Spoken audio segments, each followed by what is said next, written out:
Perek Daled, Mishna Daled. In this Mishnah, we're discussing an interesting type of a vessel that had 3 rims. Look at the picture over here. We're looking at a bird's eye view of this vessel, a bird's eye view. So the outer rim is holding some type of gray soup in it. The middle rim is holding some type of orange soup. And the inner rim is holding some type of blue soup. And this is all one vessel connected at the bottom. And the question is, what's considered the inside of this vessel? And what's considered the outside of the vessel? Because we know earthenware vessels can only become tameh from the inside, not from the outside. And the rule of thumb in this Mishnah is going to be that since the highest rim, let's assume each rim has a different height. So since the highest rim generates the most functionality for the kli, because it could hold the most items, so therefore anything within that highest rim is considered the inside of the vessel, and anything outside of the highest rim is considered the outside of the vessel. So we're going to have 3 separate types of cases. So look at these pictures over here. Again, each one of these vessels has 3 rims. So in the middle picture here, the inside cavity has the highest rim. And therefore, if Tumah dips into the middle cavity, the whole vessel becomes Tameh. But if the Tumah dips into the 2 outer cavities, then the vessel remains Tahar, because these 2 cavities are considered the outside of the vessel, not the inside. And therefore, the vessel will remain Tahar. In this case, where the outside rim is the highest, so therefore, once the Tumah dips into the outside rim, the whole vessel becomes Tameh because it's considered the inside. And the last case where the Emtsois is Oidefes, where the middle cavity is the highest, you have the middle cavity here is the highest, and therefore if Tumah dips into this middle cavity, then the vessel becomes Tameh. But if Tumah dips into the outer cavity, the vessel will remain Tahar. So that's the rule of thumb of this Mishnah. Now before we read it inside, there's a little subtlety over here. Because if you remember Perek Beis Mishnah Aleph, let's pull it up over here. We were discussing back then a kli that had exterior airspace. Look at this cup over here. And what they would do is they would flip over this cup and use the base as like a shot glass. And we called that exterior airspace, where you have like a usable type of an airspace on the outside of the exterior of the kli. And the halacha in that Mishnah is that if Tumah touches the inside of the exterior airspace, the kli becomes Tameh.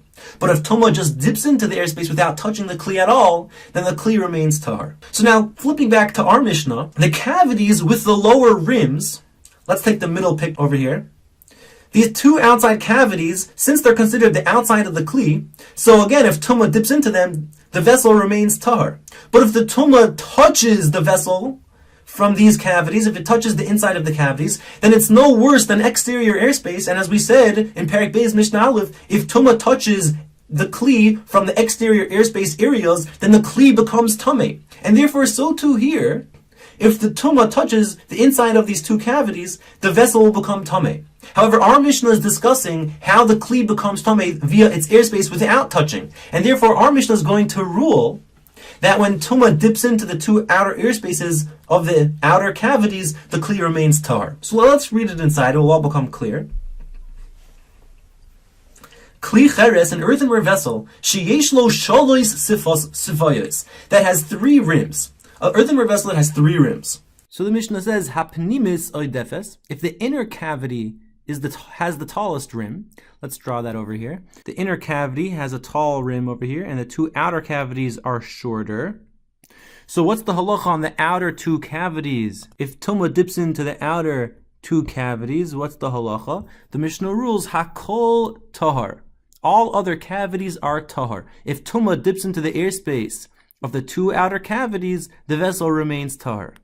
And it's only if Tumah dips into the inner one does the vessel become Tameh. Now the second case is hachitzona odefes. Let's say the outer cavity has the tallest rim. Let's draw that. The outer cavity has the tallest rim. So the halach is hakol Tameh. No matter where Tumah dips, it will make the whole vessel Tameh. Because inwards from the tallest rim is considered the inside of the kli. And the third case is ha'imtsois oidefes. Let's say the middle cavity has the tallest rim. Let's draw that on the side over here. So you have the inner cavity, and then the middle cavity is the tallest. The outer cavity is short again. So the halacha is, the Mishnah rules, mimeno v'lifnim, from the middle wall and inwards tameh. The vessel can become tameh. Meaning if Tumah dips into the middle wall and inwards, then the whole vessel becomes tameh. But mimeno v'lachutz, but if Tumah dips in the airspace between the middle and outer rim, then tahar. It's not susceptible to tumah because it's considered the outside of the kli, and the outside of the kli can't make an earthenware vessel tameh.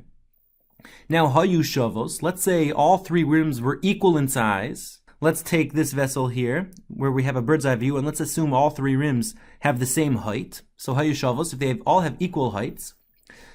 So now we can't determine what the inside of the kli is based on the height of the rim, and we have to look through other means. So Rabbi Yehuda says, Cholkin ha'emtsois. We split the airspace in half, meaning we take the middle vessel, look down here at the picture, and look at this line, the red line, and I'm trying to make it in the middle of the middle kli. And the halacha is that if tumah dips outside of this imaginary line, if the tumah dips past it towards the outside, then the vessel remains tahor. But if tumah dips inwards of that imaginary line halfway through the kli, then the vessel becomes tameh. So let's read it inside. Again, cholkin ha'emtsois. We split the airspace of the middle kli. And that's how we determine what the inside of the kli is. V'chachamim omrim, and the chachamim say, hakol tahor.